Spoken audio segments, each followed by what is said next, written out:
Hi, welcome to Ascension Diary 10, The Journey, Part 5. I was doing cards on individual crystals, finding out what their aptitudes were. And I got a little dragon head crystal made of mahogany moldavite. And I wanted to find out what its aptitudes was, so I laid my cards down on it. And I got some attributes for the crystal, but then my cards, they wouldn't make sense until I realized there was a dragon talking to me, and then all of a sudden it made total sense what they were saying.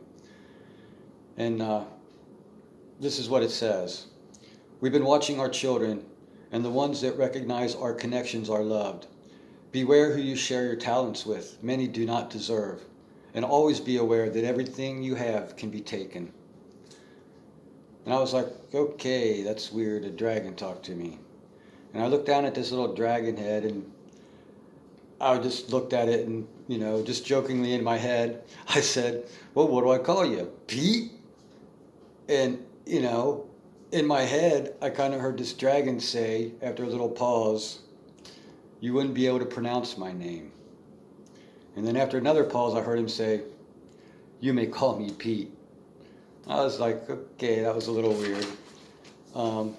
So after I talked to Pete, I know somebody that was having a problem, a boy being accused of sexual acts against a girl, and he didn't do it. And so I said, well, maybe I can ask the dragon if he'll talk, what he would say for you for advice. And, knowing that the dragon may not talk, I did ask the dragon, and the dragon just says the boy needs to work out his own problems. So that's kind of like, that kind of like what the dragon is, I guess.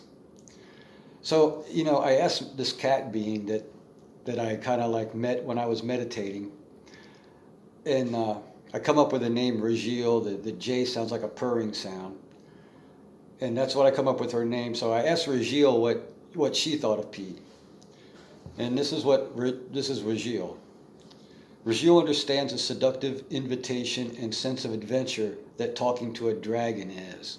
For me, it is a true journey into the unknown, and I may be moving too fast.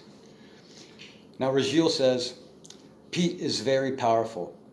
I myself would not deal with him, and there are things he will not tell you about himself. I can't tell you not to engage because his wisdom is deep. Just remember, in the end, every choice was yours to make. You cannot blame guidance for choices. In time, you will see that Pete has an agenda, and you will probably stop communication. So, I was like, okay, maybe I will stop communication. But, one last time I asked the dragon if he wants to say anything about these times we're going through. And this is what Pete says. It is karma, my dear one, inevitable to happen in your time. The evil has caused enough damage and trauma. They thought they could go on forever, but nothing lasts forever. Again, the wheel of karma turns, and this time your world changes. There is still a battle left, and there will be time before this completes. The course has been set, and the balance will be restored. And I thought that was, when I threw cards down for the dragon, I can't help, it just comes out sounding like a dragon talking, and it's really kind of strange. I wanted to share my experiences with Pete, and what I wrote the cards, and this is what Pete says. I will accept this, my dear one. Our communication is open. If you choose this journey, many surprises await. There shall be work, but it will be rewarding. Our story should be told in our connections to humans, and our love for them should be understood. Many will not accept this information. The messenger is the one that's attacked, and words can hurt. You are wise enough again to persevere. And again, dear one, this journey shall be rewarding. Now, that's about where I stopped talking to Pete. I just kind of figured that energy, I didn't feel love in that energy.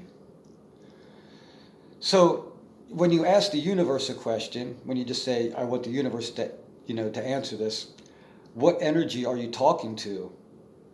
when you ask the universe, what energy is that? And so I put my cards down on that.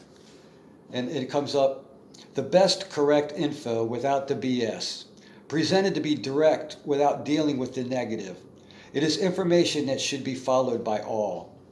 The universe is a collective knowledge that is accessible, coming from a place of love, therefore it is not coming from an individual.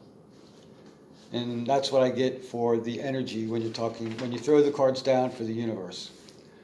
And this is a good one. I was one, well, not me, my granddaughter, she says, can you find out about mermaids for me? I thought that was a good one to look into. So here is what the universe says about mermaids. They are there, but they really don't care about us. They have everything they need and are very sensible. They have created a good world for themselves and don't want to be disturbed. They are waiting to see if we evolve enough for them to present themselves. In your lifetime, it seems like the knowledge of their existence will be presented. And I thought that was pretty good, but I wanted to find out what Rajiel says about mermaids. Not the universe. Rajiel is just the cat being. And this is what Rajiel says about them.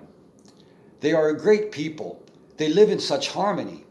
They have everything they need, and yet they disturb nothing as they live. They have created such a great place that they live better than you. They are independent and will be here for the duration. They are also magical beings, highly evolved. And so you get a sense of how Rajiel speaks as to how the universe speaks and how the dragon speaks. I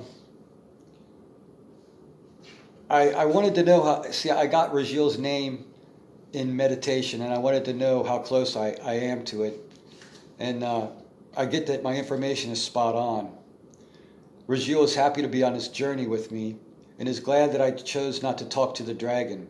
He was my first obstacle on my journey, and I got by him quick. I am becoming enlightened, and I am seeing through the illusion.